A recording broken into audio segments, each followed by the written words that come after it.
Hello everybody and welcome back to my channel. My name is Jay and today I'm doing a recap of the Philadelphia Eagles versus Minnesota Vikings Week 7 recap of the 2025 season from a fan perspective. I'd like to say welcome to all my viewers, welcome new subscribers, welcome returning subscribers. Give you my thoughts on the game as from a fan perspective as the Eagles did pick up the win 28-22 at times. It didn't look good for the Eagles, but they did okay.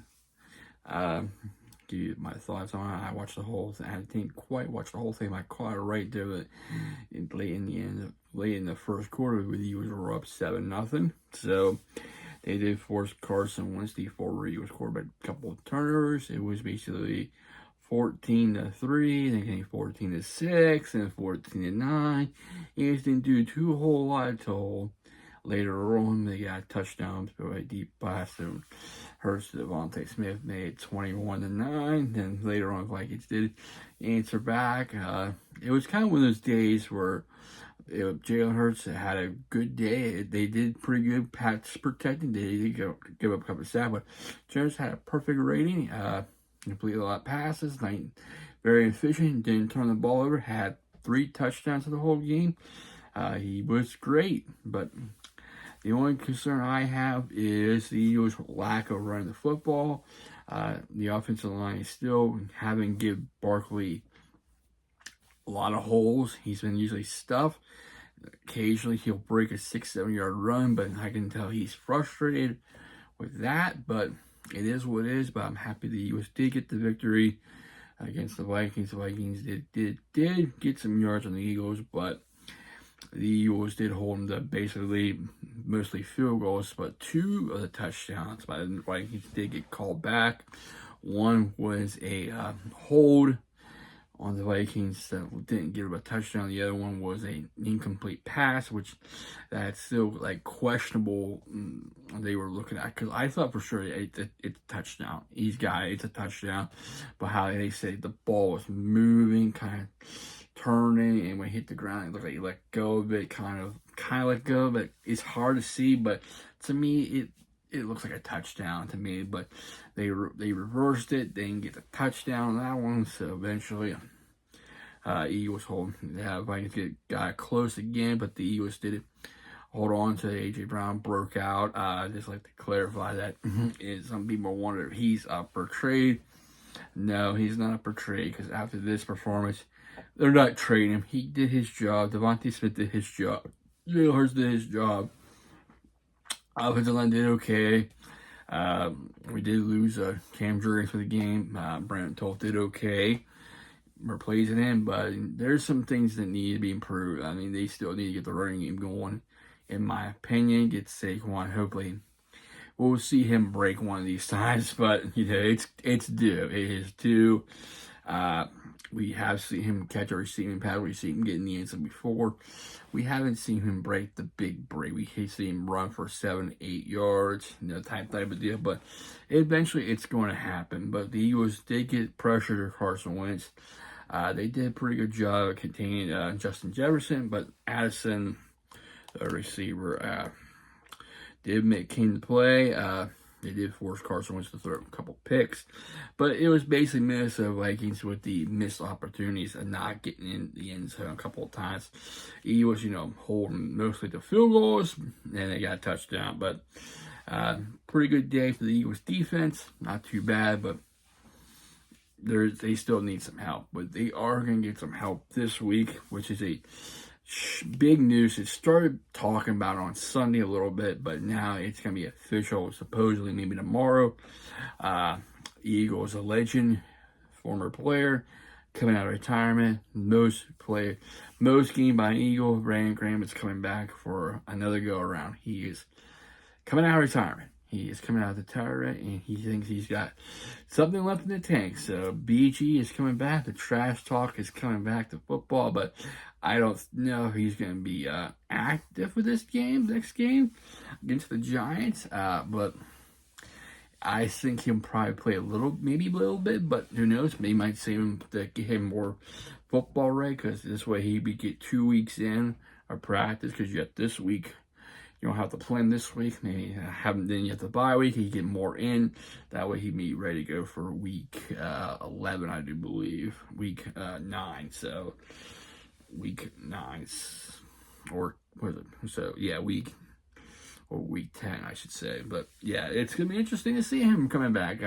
I thought he would, with the Super Bowl he got, I think, what a way to end the career, a legendary career, and going off into the sunset, getting your second reign. But maybe he wants the third one. Who knows? But I'm not saying they're gonna happen yet. But he's got something left in the tank, so he's, wants to come back. So took a while, but they must have convinced him that he's coming back. So it's gonna be interesting to see him back. I mean, they already asked Jason Kelsey if he wants to come in. He said, "I'm busy," which is understandable. Fletcher Cox said, "No, he's not. I don't think he is," because someone said he really slimmed down, and stuff. But we will get to see Brandon Graham. Looking forward to seeing him. Plus him trash talking, with him. So if I have another player, I wish we could bring. There's a couple players I wish we could bring back, like Brian Dawkins and stuff. Another one will come to my opinion. Two actually. Well, there's a couple. I can say McNabb one, one, McCoy, Westbrook. I will have to say two other Eagles legends. I will have to say one be Reggie White. Reggie White would be nice to see him, wear that Eagle colors, and be nice to see Reggie White in the midnight green and the old Kelly green. And another one who's unfortunately his career was cut short due to a automobile accident was Jerome Brown. Jerome Brown, him and Reggie were, that was scary back then, the days. But rest in peace, both those players. So. Anyway, I'm going to talk about the stats here, going to the box scoring. Eagles with 361 total net yards. The Minnesota 387. Eagles had 8 penalties total. Minnesota had 3. 64 penalty yards for the Eagles. 30 for Minnesota. Eagles didn't have a whole lot of time of possession, 25 minutes and 58 seconds. Minnesota had the ball 34 minutes and 2 seconds. Jalen Hurts, 19 for 23, 326 yards, 3 touchdowns. It's been a long time since he did that. But, the thing with him, he's not turned the ball. He has taken some sacks, but he only has 1 interception this year. So that's really pretty good. Pretty good. Last time we've seen someone with that type of stats was Nick Foles in his rookie when he took over from Michael Vick when he was hurt. He had a perfect rating. He's the third Eagle that did that. Nick Foles and Don McNabb, the other two. Saquon Barkley, 18 carries, 44 yards. He did what he could. Like I said, I wish they would open up more holes for him, but he is kind of mostly stuff. Bigsby, 1 carry for 11 yards. Jenners, 4 carries, -10. He didn't do too much with the running game. Going to flip to the other side. Carson Wentz, 26 for 42, 313 yards, 2 picks. The one he didn't see, he got, Jalen Carter lit him up, but he couldn't. He got rid of the ball and just, he didn't see defender Jalix Hunt, who returned for a pick 6. The other one, he should have never threw it away. He should never threw it into double coverage, and was intercepted by Kuba. So that's a mistake he needs to, shake off. But he did settle down and let him downfield to a couple of drives, but there was a couple of missed opportunities. Mason was 15 carries, 57 yards, 1 touchdown. Wrench did scramble a couple of times, 4 carries for 28 yards. Scott, 4 carries for 4 yards. Receiving, Devontae Smith balled out 9 catches, 183 yards, a touchdown. A.J. Brown, 4 catches, 121 yards, 2 touchdowns. Dallas Goedert caught 3 for 18. Will Shipley caught 1 for 7. Bigsby caught 1 from -short, and Barkley caught 1 from -2. Addison, Vikings, 9 kicks, 128 yards. Jefferson, 5 kicks, 79 yards. Hawkinson caught 6 for 13. I believe it's a tight end, but he surely got the touchdown. Naylor caught 2 for 37. Adam Thielen, 1 for 10. Oliver, 1 for 9. Ham, 1 for 5. And Scott, 1 for 2. So go ahead and talk about the scoring here real quick. The reason I'm doing this is because my internet is acting up. So I'm using the old way how I do things. It started with a 37-yard pass to A.J. Brown. The scoring was 7-3. Vikings answered back with a 15-yard field goal and make it 7-3. Hunt with a 42-yard pick six return for a touchdown, made it 14-3. And later on in the second quarter, 14-6 with a 34-yard field goal, made 14-6. Like I said, it was tight because the Eagles, after the pick six, the Eagles couldn't do much on offense. It was close. You got that feeling like, oh, when's Vikings going to make this close? It's going to be close again. They did make it close again in the third quarter. Another field goal from 28 yards, made it 14-9. Two plays. 70 play action pass to Devontae Smith, caught a 70-yard pass from Hurts, made it 21-9. Get a little separation, and Mason with a 1-yard touchdown run, made it 21-16. Next point, field goal made it 21-19 with 35. The 35-yard field goal in the fourth quarter, and late in A.J. Brown 26-yard pass from Hurts made it 28-19, and another field goal from the Minnesota. Hope they get the stop and get another chance. Made it 29 from 29 yards up, made it 22-28, and which led to the Eagles final where they get a big completion from A.J. Brown again, which pretty much sealed it. So, I mean, basically, as you look at this game, offensive line did pretty good. They did get a couple of sacks, but they need to find ways to get Saquon Barkley some more holes so he can hopefully break one of these times. Defense did good, pretty good so far. They did give up some yards, but they hold the team to 3 points. So, most of the time. So, they did their job. They bend, they didn't really break. They just gave up like threes. Excuse me. Play of the game, it's obviously Jalen Hurts had a perfect rating with that type of day. Didn't turn the ball. He did take a couple sacks, but this was a good day. So this is a good day coming out. I have a little 2-game skid, so it's a good thing they did very well. So let's go ahead and talk about the preview against, you guessed it, it's the Giants. This is the second meeting between these two divisional opponents. This time it's at Lincoln Financial Field. This is a 1 o'clock game. And last time the Giants played the Eagles, they ran all over us. They opposed us well. They smacked us in the mouth, and we couldn't do anything. We couldn't shut down Jackson Dart. We couldn't start Cam Scatterboo, the running back as well.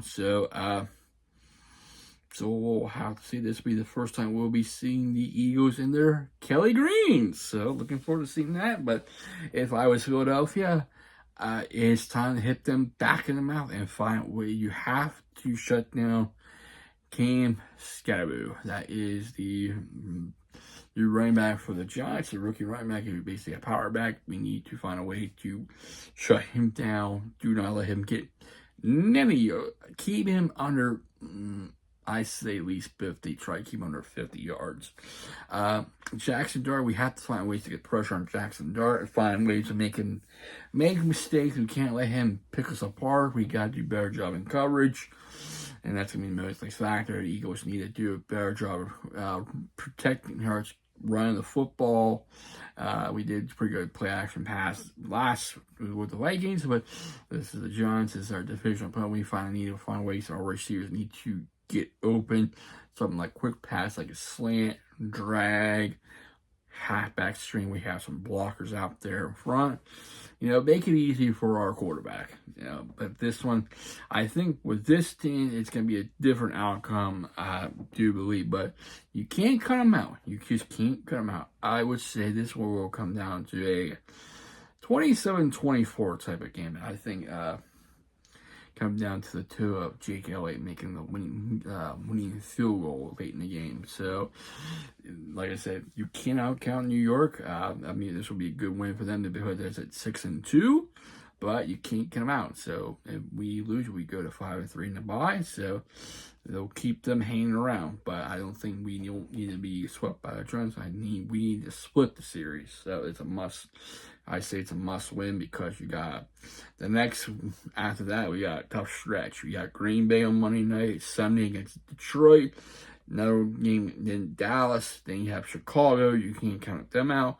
Chargers, Raiders are having trouble.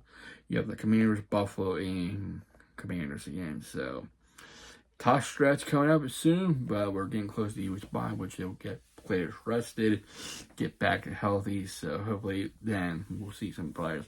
I say welcome back, Brandon Graham. Hopefully we will see you talking trash again. So what the Eagles need to do for next week against New York is, like I said, they need to shut down the run. You're gonna have some passing yards with Jackson, but don't have, just like I said, hold them to field goals. Don't give them the end zone, because last time there was 3 touchdowns by the rookie. But we need to counter back. If they score, we need to counter back. We need to get touchdowns, not field goals. If they kick a field goal, we got to answer back with a touchdown. If they get a touchdown, we got to answer back with a touchdown. We kick a field goal, we got to shut them down. We got to stay on the field more longer and give our defense a rest, and so we can control the game. This is our house. We need to show them that the last time you played us, you shocked us. This time we're gonna shock you. So we'll see what happens. We're looking forward to it. Looking for another good week of football. So looking forward to it. Anyway, hope you enjoyed my thoughts from a fan perspective. My recap of week number 7. Did hit the like button, tell me anything in comments down below. And if you're new to my channel, smash that subscribe and turn notifications. That way you must upload for me. And I'll be back with another video. Until then, take care, everybody. Stay safe, stay humble, and be a blessing.